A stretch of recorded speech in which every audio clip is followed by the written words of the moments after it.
Long ago, in a galaxy far, far away, they made a controversial Star Wars movie, and we're talking about it. It's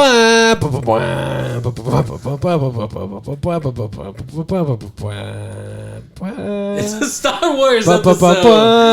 What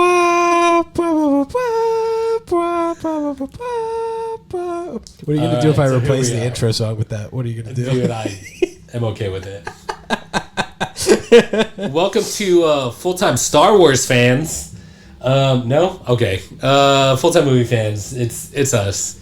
It's Jarvis and Michael, your hosts. Oh yeah, we didn't say our names last time. No, we didn't say our names last time. So if that was the first time they saw it, if you just came from the Crazy Rich Asians video, yeah, I'm Jarvis and this is Michael. Welcome back, or if you're here for the first time, welcome. As full-time movie fans, it's super just casual reviews, I would say. Just super casual. Yeah, we don't prepare anything in advance. We watch the movie. Sometimes, yeah. We'll watch a movie. Yeah, we'll watch a movie. Sometimes. Yeah. Sometimes not even that. Sometimes I can't bother myself enough. Yeah. So, dude, I didn't even open this. Sorry.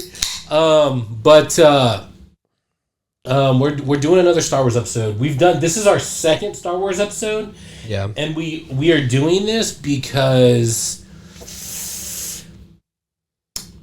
one of the worst movies I've ever seen in my life is The Rise of Skywalker, Did you also watch the Emoji Movie recently? And I did watch the Emoji Movie recently, and I would rather watch that again than The Rise of Skywalker. Which is a crazy thing to say, but not like that far off, you know? Yeah, but here's the thing that bothers me the most is that as someone who's rarely wrong, I hate that people hate on The Last Jedi when it's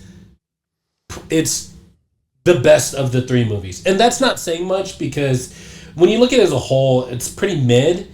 And even I can say that The Last Jedi maybe isn't, like, it's not one of the best movies I've ever seen. Mm-hmm. But I would say when you compare them with The Force Awakens and you compare it with The Rise of Skywalker, I find it hard to believe anybody would say that the Last Jedi is the worst, but that's what's out there and that's what people believe.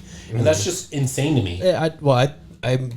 I know a couple of the reasons why people don't like that one. My close friend Hunter, who is also a movie fanatic, full-time movie fan, and like a real life full-time movie fan, also loves The Last Jedi. There you have it. Loves Proof that it's the best of it because it's the best of the three for at least. I mean, at least it's the best. And even of the if three. you don't like some of the things that happen, which I get, like I get the criticisms. Yeah.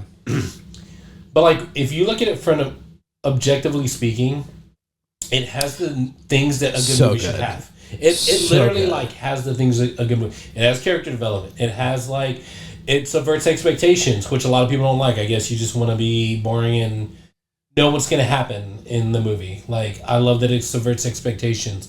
It gives a character that you thought whose arc was done more chances to grow and change, which is Luke. And it gives a chance for new characters to grow, which is Finn. You know what I mean? And so and even Rey. So when I saw The Force Awakens, I said that I really liked it because it felt like it was putting the war back into Star Wars. Because it was brutal. It was very like there. Finn being a stormtrooper that like leaves because he regains his own consciousness. That's such a cool perspective. It's crazy and so fun and so cool. And The Last Jedi just slowed everything down. Yeah. Like by a million miles. Yeah. And in like a good way, I think. Yeah. And I'm going to sidetrack just for a moment. I don't think of myself that much of a Star Wars fan. I'll be real. I did see episode 3 when it was the first weekend it was in theaters with my dad back in the early 2000s, which was my first Star Wars movie. Which is now looking at that's a crazy first Star Wars movie, especially for like I think I was like 8, so that was pretty cool for me. But I'm not like, I know some big Star Wars fans, and I'm not one of them. I am super excited and I don't think I've told you about this yet, so you can get excited too, because I can bring you things. Is my wife and I are going on our honeymoon to Disney in August, and we are spending an entire day at awesome. Galaxy's Edge. You have to get a lightsaber. Absolutely. Yeah, you have to build your own absolutely, and a droid. Yeah. Yes, absolutely. Those are the two minimums. I've never been to Disney. As I stated in the Crazy Rich Asians episode, I'm very poor. I work for a multi-billion-dollar company, but I'm living paycheck to paycheck. So yeah. I mean, you just said the same thing like every other American. Yeah, is doing too. This is America. Me, though. Not me. I broke my corporate chains, and I'm suffering every day for it. Yeah, well, I wouldn't go back. Just to be clear, suffering. I would not. Yeah, I would not go back. You're just changing the type of suffering you got. Exactly. It's personal suffering now, not suffering dictated by somebody else. Speaking of suffering, watching the Jedi was not. The Last Jedi is not suffering, and I was actually I saw all three of the new trilogy in theaters. Yeah, all three of them, and I really firmly remember liking this one the most. Yeah, and well, here's the thing. I was also confused walking out of it because I was like, we'll get to it because I have my own opinions about certain things that I have assumptions about, and I'm going to stick to those assumptions because I haven't been proven otherwise yet. And it's been 10 years? Something like that. Yeah. So here's the thing about me. I have been a Star Wars fan. I'm a little bit older than you. And I said a little bit to help with my the fact that I'm aging. Yeah, a little bit. I feel at an accelerated rate. If you and I were dating, people would give us looks. Yeah, they'd be like, "Whoa, he must be rich or super funny." But talking about me, not Jarvis. Yeah. But I would call myself a Star Wars fan. Watching the original 4, 5, and 6. And then watching 1, 2, and 3 in theaters when they came out. Just so excited that there was another Star Wars movies coming out. It was all very good in those moments, but as you go on and you look at the first 3 episodes, 1, 2, and 3, you really start to see this wasn't really that good. No. But people hated the prequels for a long time. Yes, but that being said, very long time. I will say that this last trilogy, which was basically a money grab for Disney. They just wanted to make money off their new shiny IP that they just bought off of George Lucas without planning it through properly. And I hope they've learned from their mistakes. I don't think they have. Yeah, they got J.J. Abrams, the Star Trek guy, to do it. J.J. Abrams of Lost fame. Their biggest mistake, I think. Shutter Island fame. Yeah, and every weird movie that doesn't really explain itself. I love J.J. Abrams. Don't get me wrong. I don't. But his directing style is, he calls it the mystery box. Yeah. Have you heard about it? No. So the mystery box style of directing. It's still a mystery to me. Yeah, that's kind of the problem with it. Is that he says that what you do is you present the audience with a question. Yeah. And then as you answer that question, you present them with another question. Yeah. And then you answer that question and then put in another question. That way you continue to bring them in further and further into the story. I feel like you just threw in the towel on even that in The Rise of Skywalker, which... yeah. There's no excuse for that one. There's no mystery. There's just placating. Emperor Palpatine's back. Isn't that wacky? For some reason. That's what I hear. For some reason, Palpatine is back. Yeah. But anyways... what a wacky turn of events. Yeah, there's nothing... speak. Yeah, there's nothing... That's the wording. Yeah. There's nothing that made the episodes 1, 2, and 3 look better than 7, 8, and 9. Yeah. It's one of those things where in retrospect you're like, actually it makes the first 3 look much better. Yeah, and the first 3 had some crazy lines like, I hate sand, it's coarse and rough. It gets everywhere. Yeah. So, and it had Jar Jar Binks. And I hate you! Which is also, a classic line. And everything Jar Jar Binks. Yeah, everything Jar Jar. Which should not exist. Yeah, do your Jar Jar Binks impression. For the full-time movie fans. Misa gonna kill myself. If I have to watch Rise of Skywalker again. No, but so The Last Jedi. So this was not J.J. Abrams. J.J. Abrams did The Force Awakens and The Rise of Skywalker. Rian Johnson. This is Rian Johnson, who has done other great movies such as. He has. This is where Hunter would come in handy. No, he literally did the Glass Onion and the one before that. What was it? What's the name of it? Of course, we blank. It makes us look like idiots. Yeah, I'm gonna say that I'm blanking and I just don't know any. Knives Out, Looper, which Glass Onion, fantastic. The Glass Onion, American was great. Fiction, which is kind of crazy. He's an executive producer on that one. Mm-hmm. Where's his directing credits? He's done a lot. Like Breaking Bad. Oh yeah. That's kind of crazy. I didn't know that. Yeah. Yep, he's done that. He's also done a documentary on a folk punk band, which is kind of neat. I listened to them, called the Mountain Goats. Oh.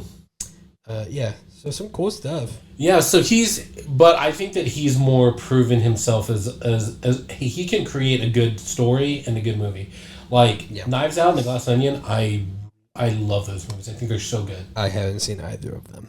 I think they're pretty good. I am not a Rian Johnson fanatic. I'm not a fanatic, but I think that when I look at his works compared to JJ's, I think I'm more impressed with Ryan's work. I think I agree with you on that one. So But JJ has more spectacle behind him, which is why I think Disney went with JJ for Star Wars. Because he did Star Trek, he's done Cloverfield, he's done other like big, massive blockbuster titles, and so they went with him for the executive producing. Yeah, about that. Which I'm not going to say was a mistake. It's just, a massive mistake. Yeah, I want to talk about some of the things that, like, some of the common things that people hate. Because, to be honest with you, I have zero issues with rewatching The Last Jedi. If someone were to come up to me and say, hey, let's watch The Last Jedi, I'd be like, yeah, for sure. I do have one massive issue that I will get to. I love keeping you guys on the edge of your seats when it comes to me, and I like talking about it. So that's his mystery box. That's my mystery box approach. I like this movie. I have one massive problem with it. One glaring issue with it. Well, before we get to it, I want to say my first impression of the movie was, I think like a lot of people's, it was kind of like, huh? Like when Snoke died, it was very like... Spoilers. Yeah, Snoke died, sorry. Spoiler alert. By Kylo Ren. His... Oh my god, it's Apprentice. Apprentice. Yeah, they don't call him Padawans. That's the Jedi thing. So, of course, I was like, oh, so we don't get to know more about this guy. That's the end of his story. So whatever. I was like, okay. And JJ got mad because Snoke was supposed to be the big bad guy. Yeah, and I like the fact that he was upset about that. But which is why he brought back Emperor Palpatine. But he still could have done something with it. People. Dude, oh my gosh, bro. So he still could have done something with Snoke. Like, he said that, like, in his Rise of Skywalker, Palpatine made Snoke as a clone. Like, right? Snoke was just clones? Come on. But here's the thing. Why not that Snoke is just like, hey, that was just one of his clones and not his robot. Like, I don't know. Even that's better than Palpatine. You know what I'm saying? Yeah. So I would have been okay with that. So he still could have done something like, hey, you thought it was dead. I'm still manipulating stuff from behind the scenes. Dude, I thought the whole point of the end of this, I feel like the end of this movie was setting up was that Kylo and Rey were banding together to take care of Snoke as the big bad. And then because of how they both reacted to the situation, Kylo was like, fine, then I'm burning everything to the ground. Yeah. I thought then that was supposed to be like Kylo's, I've grown up, I am now Darth Vader. I think we've said this many times. Anything would have been better than what we got with the Rise of Skywalker. Yeah, true. So the Jar Jar Binks story would have been better than every option was better. Rise of Skywalker. So I'm trying to say that, like, I did feel the feelings that a lot of people who hate The Last Jedi felt like, and then also... It's weird, indifferent. Well, not like, I was a little bit let down, I will say. Like, my first impression when I left the theater, it was a little bit like, not sure. Yeah. Where's the Star Wars? Yeah, well, it was, so one of the things was also that I've heard about is Luke force projecting himself on the planet, not actually being there. Because even I was a little bit like, I was like, oh my gosh, like, Luke was blasted by all those things and he survived? How? Like, this is the crazy Force stuff that I want to see. Mm-hmm. But he wasn't there. Yeah. So I was... I think he should have been. I think he should have been. Yeah. So I was like... But I'm going to say the Disney executives didn't allow it. Yeah. So there's no reason he shouldn't have. Same with Leia. Like, at that point... Carrie Fisher was dead, so they shouldn't have been dragging it on further. Yeah. Agreed. Like, they had her send off, and then they just went, so, just kidding. Yeah. Which I think is dumb. Yeah. That's not my massive problem, though. These are just small Was it the Carrie Fisher doing the Superman back into the ship? No, but that one also should be. That one also should be. But so yeah. I mean, I felt a lot of the same feelings, but it was one of those things that, unlike the first like episodes 1, 2, and 3, that when I look back in retrospect, I was like, this movie was actually really good, and I actually love it so much more than any of. Yeah, I said love, not just like. I loved it more than the last, episode 7 and 9 for sure. What JJ did. I mean, I rewatched The Force Awakens literally yesterday, I think. Yeah. It was okay. Yeah, it's okay. I remember liking it because it was fun and different, and it was not actually that different. It was just episode 6. Yeah, with some different changes that were good changes. I mean, Finn, being a start. I like Rey as protagonist. I know nobody else likes her because she's a Mary Sue, but like. She didn't have to be. She didn't have to be. She didn't have to be a Mary Sue. Right, I liked her. The great thing about The Last Jedi was that it was setting up a nobody special. Yeah. Everybody can be a hero. Nobody special. Which, hello? Disney, whoever on the marketing team didn't, notice that was the best marketing choice that they could have done for the entire franchise? Yeah. Awful choice. Dude. Let every kid be like, oh, I could be a Jedi. Dude. That's what every kid wants. You can't just be like, no, you can't actually, because midichlorians are some space magic stuff. Can we talk about... So here's the thing that Ryan did that JJ did not. He took what JJ gave him and worked with it. Yep. You know what I'm saying? Yeah. So he said, everybody can be a Jedi. Nobody special. Dude. Rey doesn't have a history that makes her special. She's just there. Yes. Dude, one of the best lines... Everybody can be a hero. Yeah, and look, I'm very much like a go with the flow guy and just in general life. And so you can tell by the way I dress, it's always very comfortable. And you can tell by sometimes our dialogue that I don't really plan the things that I say. But I took notes this time because you did, this is which how is strong crazy. I feel. I didn't get very many, but I got some. That's more than I see ever. So. Yeah, that you've ever seen. So one of the lines that I wrote down here is something from Kylo talking to Rey. Yeah. About her parents. Yeah. He says, let the past die. Kill it if you have to. And I was just like... And he did that. And that's he did that for himself. Freaking line. Yes. Okay, he's hold speaking on. from experience. He's telling her, your parents and your past doesn't even matter, dude. What you do from here out is what's important. Yeah. That's true. That's relatable. That's something you can take into real life from the movie. And you can take that and make that part of your... You know what? I'm not going to let my past define me. I'm going to make today what it needs to be. Yeah. We made it obvious. Jarvis recommends the movie. You should go watch it. I'm also going to say, just so that we can get to the meat and potatoes of this, go watch the movie. I think that I honestly I don't think it's the best movie ever made. I don't know if it's the best Star Wars movie ever made.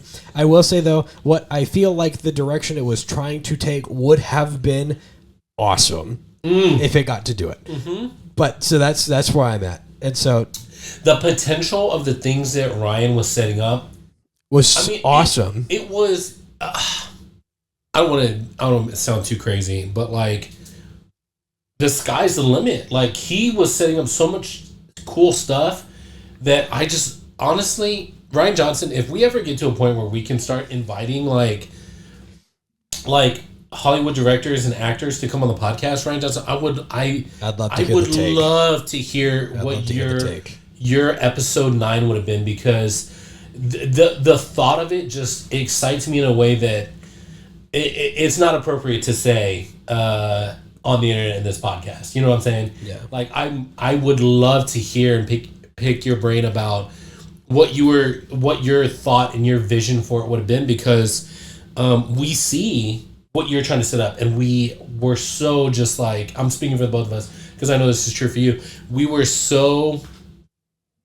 captured by what potential you were trying to set up for just the world, for the universe of Star Wars and the characters, and just the story and the message that you were trying to get to us as the viewers, as Star Wars fans. And we see that in your writing, dude, Kylo, let the past die. Kill it if you have to. If you do not be passive about what's holding you back. Get rid of it. Kill it if you have to. Be active about dismantling the barriers and the things that are holding you back from success. That is a great message. That is a great story. And that's what Kylo was trying to do, and that's what Rey needed to do. She was so hung up. Excuse me, she was so hung up about her parents. Yeah. Turned out her parents were Palpatines. Dumb. So dumb. Hey, you. How'd you like that episode? Did you like it? You like movies? You like this one? Do ya? You should subscribe to this channel right now. Also, as well. Yeah. You got friends? Yeah, you do. Do you? Hopefully. Show it to them. Show this to them. Prove it. Prove it to us you got friends. There's other videos to watch too. Why don't you watch those if you're so cool? Yeah, prove you're not a bot. Leave a comment. Word.